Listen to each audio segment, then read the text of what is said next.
Mm. Hi, everyone. Sue Matsuki here from Cabaret Hotspot Live. Today, I get to spend some time with one of my dear friends, the incomparable, the incredible Mr. Tim Moss. Whoa! Thank you. Thank you. Oh, you're welcome.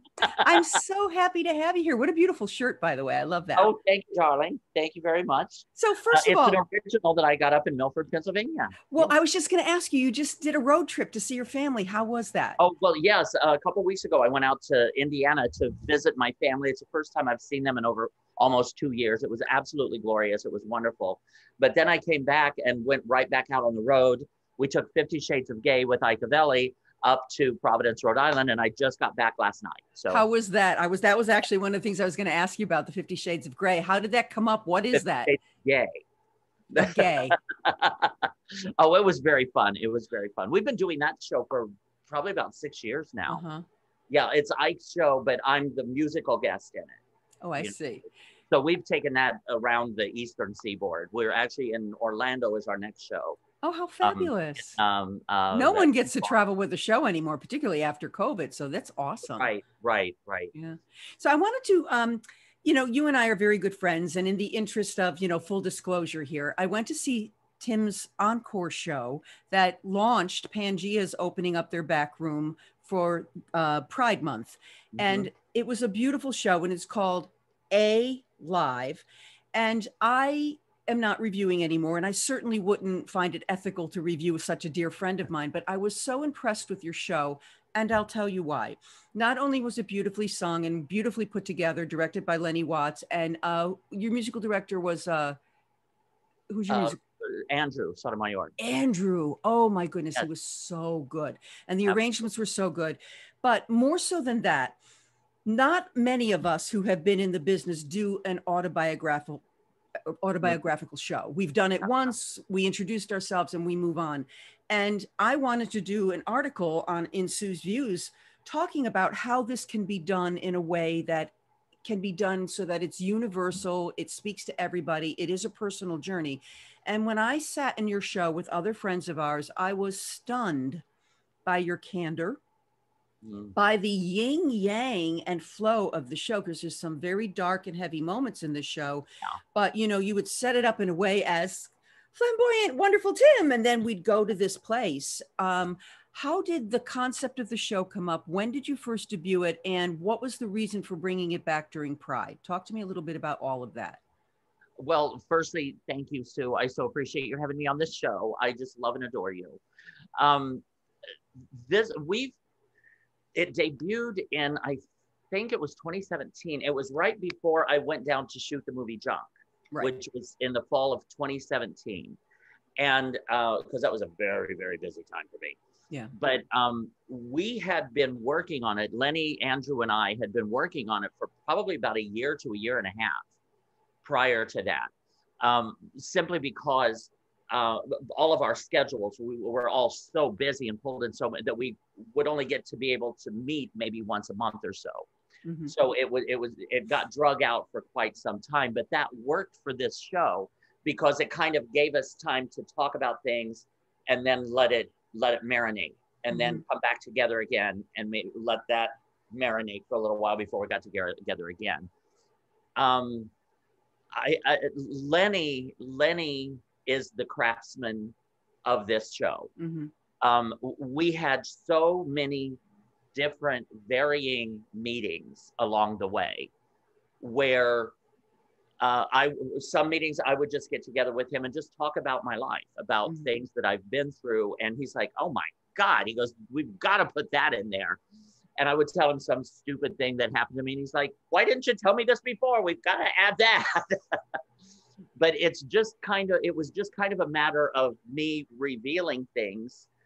There were rehearsals with Andrew and where I'm just like this puddle on the floor. I'm just in tears. Mm-hmm. Oh my God.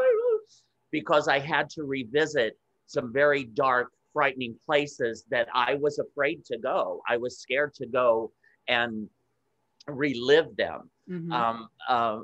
But it was a safe environment and that's kind of how we did it. So And what was the decision to bring some of those darker moments to stage. I mean, of course, the authenticity of who you are and the need to say things, but it was crafted in a way that if, say, someone else who had been on a similar journey or is in a similar journey or is approaching a similar journey went through this show with you, I think they'd walk out thinking, I need to get my life together.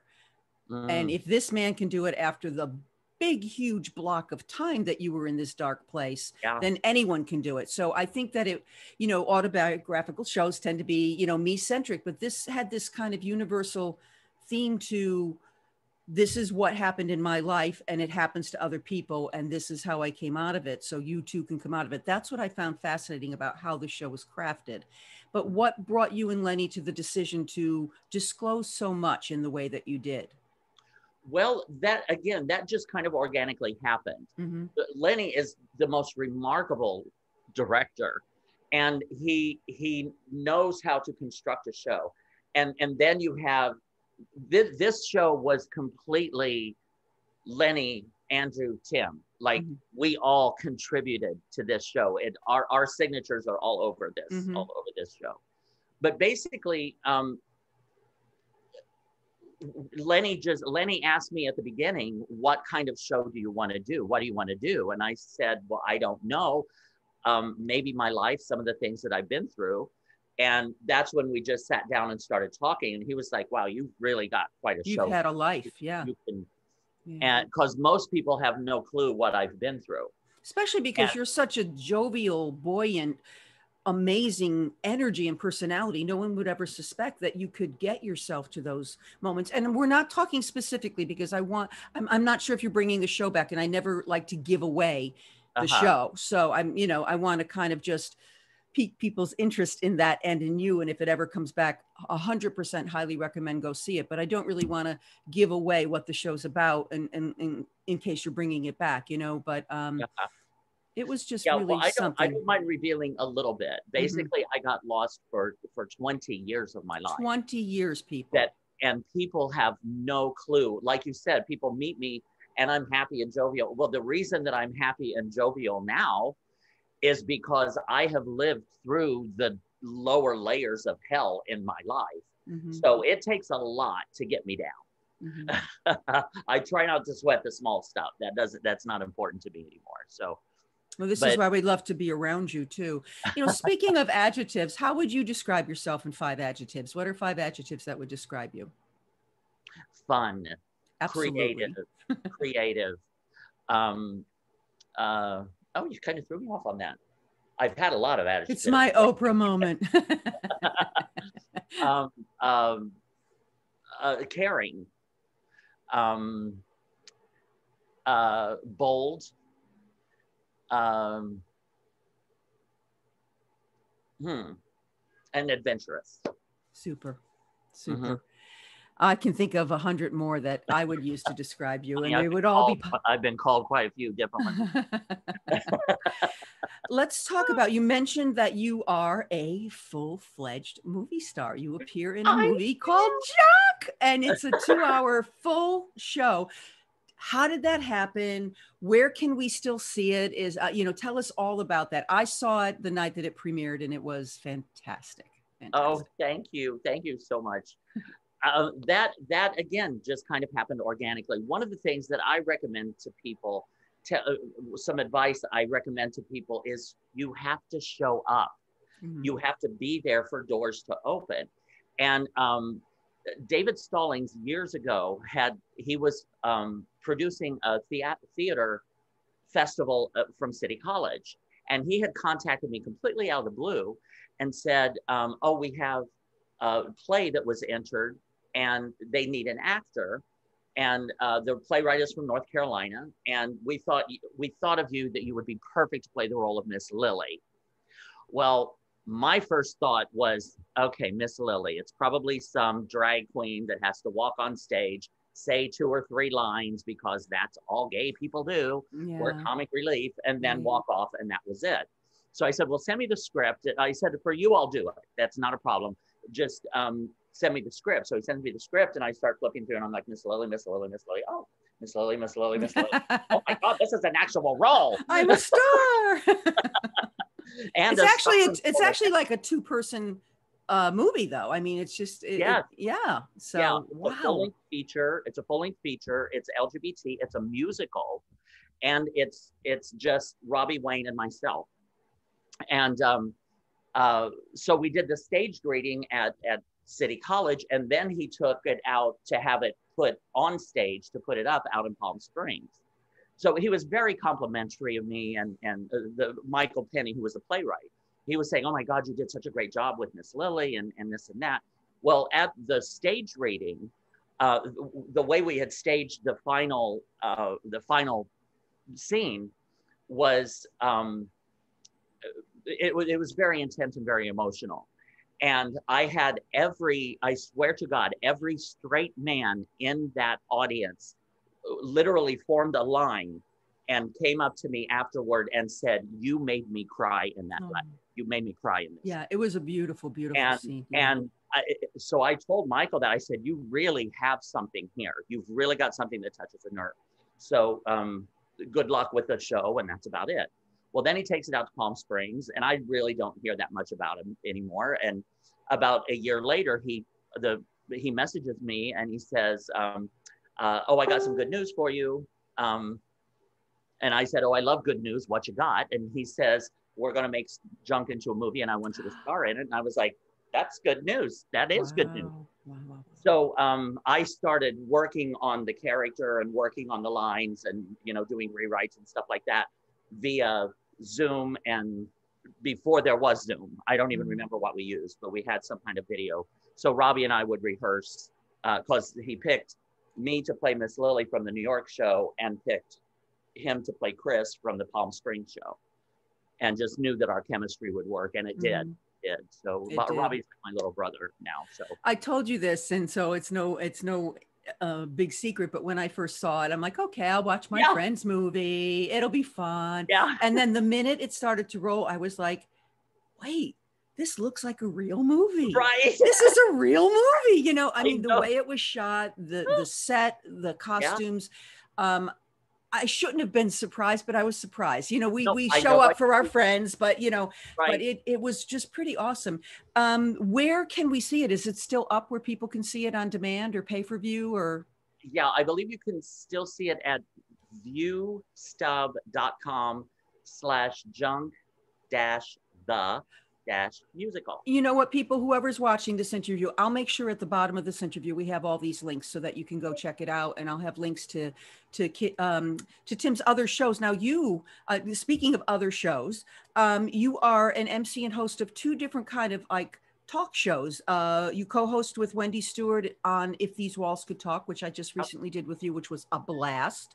And then you also do Artists Exposed. Tell us about the differences between the 2, what they are, and when the next ones are coming up. And again, I will link to them. The next shows, I'll link to them on this article when we publish it. Well, If These Walls Could Talk is, again, I co-host with Wendy Stewart. It's every Wednesday at 2 p.m. And you can see that live on my Facebook page. And it's Tim Moss, TYMMOSS. And we have been getting a lot of people in the rock genre, from the 80s and the 90s, like the Jay Giles band and the I can't even say Steve Miller band, and just all of these iconic rock groups, the guitarist that was there, we have so much fun. We have so much fun doing this week after week after week. And Wendy and I are always totally in sync. You are completely simpatico. I mean, I met her in person. I've seen the show before, and then I met her in person prior to doing the show with you guys. And I was physically next to her at Pangea, and you were kind of videotaped in. And even in that dynamic, you guys were so in sync with each other. And she is just a ball of energy and light, just like yourself. And it was so lovely to do. I mean, is this your next one, or is this one that just went up? Oh, actually, this is one. Yeah. Jimmy Starr and Ron Russell are a married couple. Jimmy is he heads oh God, I can't think of the name of the PR company. It isn't that horrible. But he's a PR rep. Yes, but he's a PR man, and he represents Wendy, and they get us a lot of their clients. We do a lot of their clients. Yeah, super on our show. And actually, Jimmy and Ron are going to be our guests this week. So that's what I thought. That's why I picked this one. I thought maybe because it said Wednesday, and I assumed you meant as in this Wednesday, this coming Wednesday, as in 2 days from now. Oh, cool. And what's this other Artist Exposed? Is that's not with Wendy, it's with someone else. And what's the theme and the gist of that? Well, I have a couple of others. Artist Exposed is a show I have been doing since probably about 2009 or 2010. I was a podcaster before we had a word for it. I just decided I would do this radio show and an internet radio show. And I was on a couple of stations, internet radio stations. And I decided I'll just interview a bunch of artists and air it, get to know them a little bit. And I wasn't sure why. I was offered this spot, a radio spot, and I wasn't sure why, but my gut kept telling me, go ahead and take this. And after about 4 or 5 months, I started having, like, artists were contacting me, this PR company was contacting me, this manager was contacting me, this agent was, and I was like, oh, that's why I needed to do this show, because I had everybody coming to me trying to get their artists some exposure. And that also opened the doors to red carpets, where I would cover red carpets all over town and interview celebrities. And you used to do the Mac Awards. I remember that. Yes, that's when I first met you. Actually, you interviewed me at the Mac Awards. Yeah. Yes. Fun. And so that it just kind of snowballed from there. And I never took journalism class or anything. So, and I know that in journalism you're supposed to pry and you're supposed to get the story and you're supposed to find some dirt on somebody. Yeah. I don't like to do that. I like to just celebrate people. I'm like, so what show do you have coming up? And oh my gosh, I remember you in this show. And oh my gosh, I like to you interview like a fangirl. Right, exactly. Our MO here at Cabaret Hotspots is to do positive, and when we do reviews, it's constructive, but also the interviews. My intent is just to let our viewing audience get to know who you are.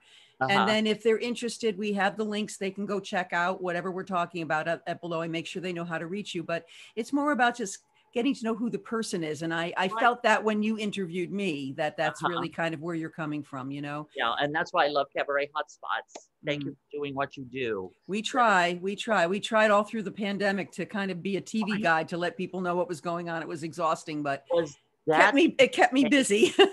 Was that insane or what? I mean, who would have thought that the entire globe would come to a standstill like that? That was just incredible. Yeah, but we all worked through it. We all worked through it. I mean, and kept in touch and tried to help each other through different things. You have another one that you do too, another MC project, right? Yeah. Another gentleman. With Ike Avelli, my good friend. He's an LGBT comedian, and he put together 50 Shades of Gay several years ago. I think 6 years ago. And I've been his musical guest in that, which we tour around. So where do you find the time to do all this? I honestly don't know how it works, but the universe wants me doing all of this, so it figures it out for me.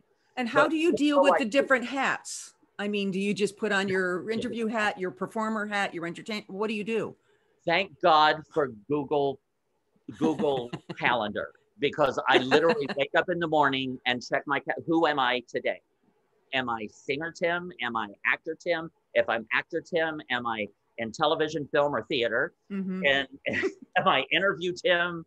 I have all different kinds of hats. But the show that I do with Ike Avelli online is called Loose Lips. Okay. And that one is a little more risque. Oh, all right. And we have different, it's so much fun. I always have such a ball with Ike Avelli.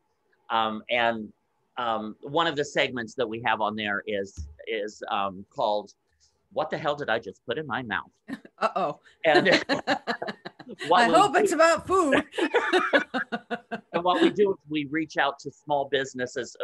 We started that during the pandemic. We reached out to small businesses, fudge company or candy places or cheese or and then they send us samples. We get samples sent to us, and then we try it on the air for the first time. So that's cool.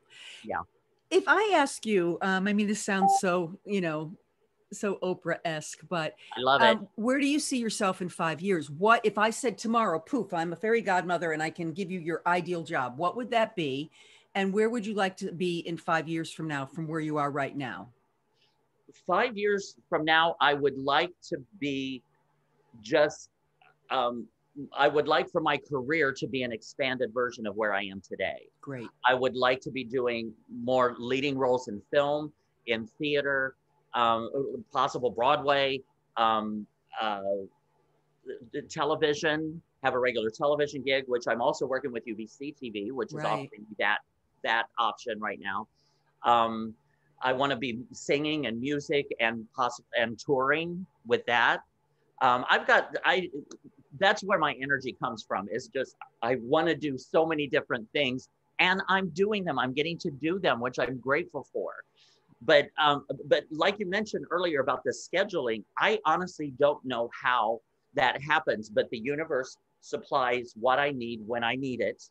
And it will say, oh yeah, on this date at this time is this. And then on the next day at this time is something else will land in my lap. Mm-hmm. And it just, I don't question it. I just allow it to happen. Now, we took a branding class together. Mm-hmm. And what are you doing? What have you mapped out to achieve those goals? And have you had the opportunity to prioritize? Or is it, again, just trusting the universe to point you towards what you need to do for this particular thing, and then et cetera, versus the bigger picture? How do you mentally and physically get yourself organized to go forward towards those goals? Well, unfortunately, since we've taken that course, I have been out of town and back and out of town and back. Now I've got some time that I can really sit down and start logically mapping it out. I'm a very spiritual person. I trust the universe to guide me. Mm-hmm. There, you get those inner nudges like, oh yeah, do this. Don't do that. It doesn't feel right. If it doesn't feel right, it's not right. Don't do it. Right. That's my advice. But I'm also a believer that you can move a mountain, but just don't forget to bring a spoon or a shovel with you. You can do it, but you've got to put the work in. Yeah. It's not just going to happen for you. So now this picture we have up is of you, and this picture says everything to me about who you are. Joyous, flamboyant, colorful, an advocate, great looking, not just good looking, fabulous hair. Was this your promo shot from the a live show, or is this just a shot that you use? Because it's such a great shot. It tells you everything. I think it's really important in marketing to have pictures up that will let the venues who don't know you know who they're getting and who you are. And this tells me so much about you. If I didn't know you, I would know who you are from this picture. I appreciate that so much, because I value and trust your opinion so much. Oh. Believe it or not, the other night at my cabaret show at Pangea that you were at, right before I went on stage, Steve, the owner of Pangea, says, "Let me get a picture of you." Click. Oh, he took this? He took this before I walked on stage. It looks like a professional shot. I love this photo. Okay, and here's the other one. I found this one, and here's the other one that absolutely will tell people who you are. Yes. I was like, here's the glamorous entertainment Tim. Here's Tim off stage, but there's still the same energy. Absolutely, and I love my unicorns. I love the unicorns, especially the gay one. I love the rainbow. Oh, you are just a complete delicious delight. Oh, thank you, honey. So tell me what you have coming up. What's the next couple things that we can link for people to get linked to and see you, and how can we see what you're doing? Well, really, I think the next thing that I have on the books, I'm doing Jersey City Pride in a couple of weeks, and I think that's the 14th, August 14th. And then the 28th we're in Orlando with 50 Shades of Gay. Okay. And I'm going to stay a couple days extra and go visit my cousin. So I'm also using these trips Why not? Yeah. To go visit friends and family. We need those physical hugs after a year of not being able to touch each other. So absolutely, absolutely. Yeah. I would say follow me on either my website, timmoss.com, or Facebook. I'm on social media a lot, and I'll announce like upcoming shows. But I have so many things coming up, but I can't pinpoint them. Well, you just got back from vacation, so in all fairness, you know, I mean, everything's. I got back from 50 Shades performances, but I kind of live day to day. Yeah. You know, next week, I can't tell you what my schedule is. I honestly, I do literally rely on Google Calendar day to day to tell me who. Yeah, that was me when I was doing Sue and Ed's Fabulous Christmas. I had so many Christmas shows. I literally had to go every day and remind myself where I was singing because it was just so busy. And that's not a bad problem for a performer to have. Exactly. Right. You got to just be able to go with the flow, though. Absolutely. Are you planning another solo show? Have you gotten a concept for another solo cabaret show? I do not have the time to do that, but we have with my solo show that you saw, we've already got the product. It's already there. I've taken it out. I took it out to Palm Springs and to Indiana and Rochester, and I forget Baltimore. I can't remember everywhere. My mind works the same in both directions. What I've already done or what's coming up, I can't remember. I just do them and move on. But so I think I'm going to probably continue to move that around, because that's really a show that needs to be experienced live, like where you're in the same room. So I may in the fall to early winter, I may revive it. I may revive a run for it. Okay. Well, keep us posted, because, you know, as you know, here at Cabaret Hotspot, we like to promote. And like I said, had I not known you as well as I did, I would have written a glowing review for the show and used it as an example of how to do this kind of show the correct way, so that it's the I know that you know thing and not just me. It was just beautifully crafted. Congratulations to Andrew and Lenny on the whole product. And I wish you every success with that. Thank Tim, you. Thank you so much for spending a little time with us today. I hope my viewers got to know who you are better and love you as much as I do. Oh, thank you. I love that. And just one quick thing is just follow your heart. Your heart never lies to you. It will tell you, oh yeah, this is a good idea, this is not. And one thing that made this cabaret show so successful and I feel is that I got out of my own way too. I trusted Lenny to direct me, and I trusted Andrew to create the musical tone to the show. So rather than try to, you know, just be willing to turn the reins over to somebody else too, and let them do their job. And I just want to cap that, because I didn't comment as much on your remarkable vocals. I said at the top that was a given, but it's not always a given. You know what I mean? And your voice was spectacular in these very challenging arrangements.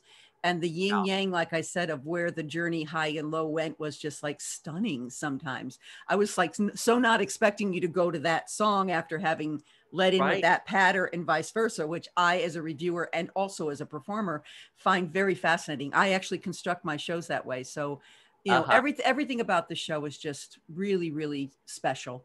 And I hope everybody gets a chance to see it. And I really do hope you bring it back. You know, it's not just a show that has to be done during Gay Pride. You know, it's a show about so much more than that. And I think it helps a journey of a little boy in Iowa who suspects he's gay, and someone who's leaning towards addiction and wants to see that 20 years of someone's life can just be wasted, but also where it lands with the hard work to get out of that cycle. And, you know, you are an inspiration on all those counts. So thank you. I love you very much, Tim Moss. I love you too, Sue Matsuki. Oh my goodness. Thank you for spending some time with us. Everyone, come back and see Cabaret Hotspot live. I don't know who I'm interviewing next, but we'll have more interesting conversations with some of these wonderful people that we know in our community. Tim Moss, you are a doll. Thank you so much. Thank you. Mwah.